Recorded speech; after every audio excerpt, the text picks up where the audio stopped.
Assalamualaikum warahmatullahi wabarakatuh.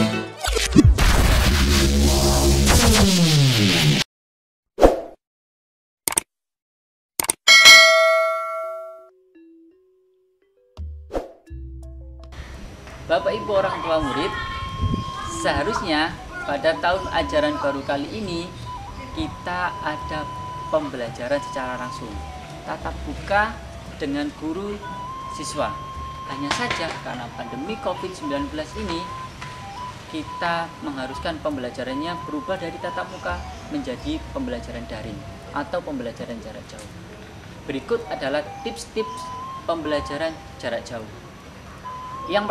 Tips yang pertama yaitu Bapak Ibu harus mempersiapkan teknologi yang dibutuhkan.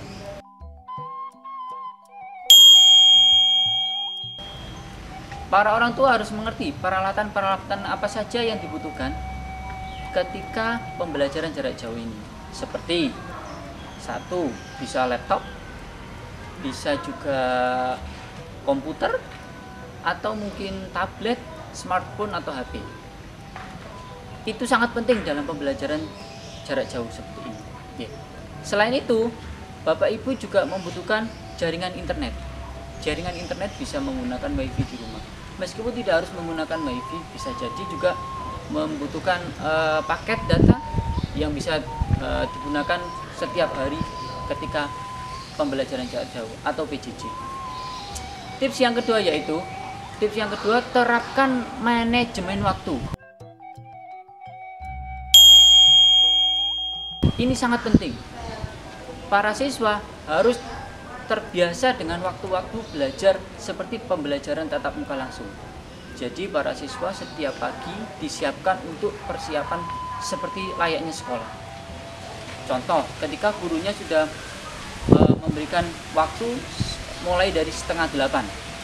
7:30 anak-anak sebelum 7:30 sudah harus siap. Jadi ketika 7:30 sudah mendapatkan materi, anak-anak sudah siap dalam kondisi mereka siap belajar. Ini sangat penting. Kedisiplinan dalam menjaga manajemen waktu ini sangat penting. Mengapa demikian? Karena ketidakdisiplinan dalam manajemen waktu ini menyebabkan nanti anak-anak akan mengerjakannya di akhir-akhir atau di masa waktu akhir, bahkan melebihi waktu yang dibutuhkan oleh gurunya. Tips yang ketiga yaitu terapkan pendampingan siswa.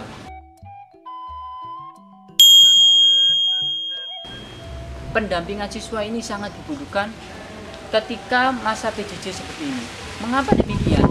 Karena ketika tidak didampingi, tidak dimonitor, anak-anak akan terbiasa untuk anak-anak akan meremehkan. Bisa jadi ketika mengerjakan anak-anak melihat HP, mungkin mainan yang lain, atau bahkan bermain game.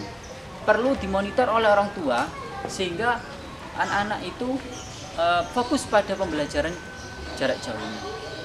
Meskipun sebenarnya Bapak Ibu mungkin banyak yang bekerja, tidak masalah sebenarnya kalau bekerja. Bapak Ibu bisa melaksanakan dengan cara pendampingan dengan cara ditelepon mungkin setiap 15 menit ditelepon. Bagaimana tugasnya, apakah sudah selesai anak? Seperti itu. Sehingga pekerjaan itu bisa selesai tepat waktu. Tips yang keempat yaitu tetapkan tempat bagi siswa.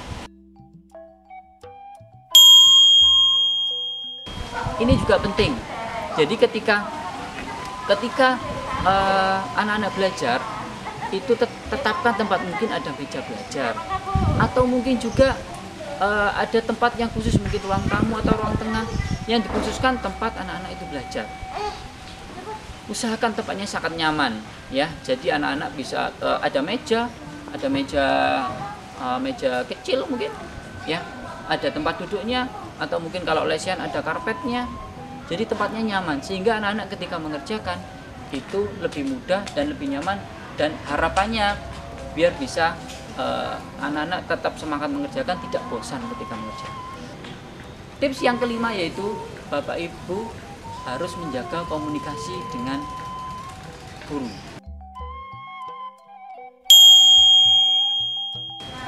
Ketika pembelajaran secara langsung, Bapak Ibu mungkin masih bisa ketemu, tapi karena masa pandemi seperti ini tidak diperbolehkan untuk bertemu secara langsung atau berkonsultasi secara langsung. Jadi Bapak Ibu bisa tetap berkomunikasi melalui HP. Tetap komunikasi bagaimana, apakah tugasnya sudah diselesaikan, apakah tugasnya ini sudah baik apa belum, seperti itu, apakah telat apa tidak, ya. Jadi tetap berkomunikasi dengan guru. Itulah tips dari saya, semoga bermanfaat. Assalamualaikum warahmatullahi wabarakatuh.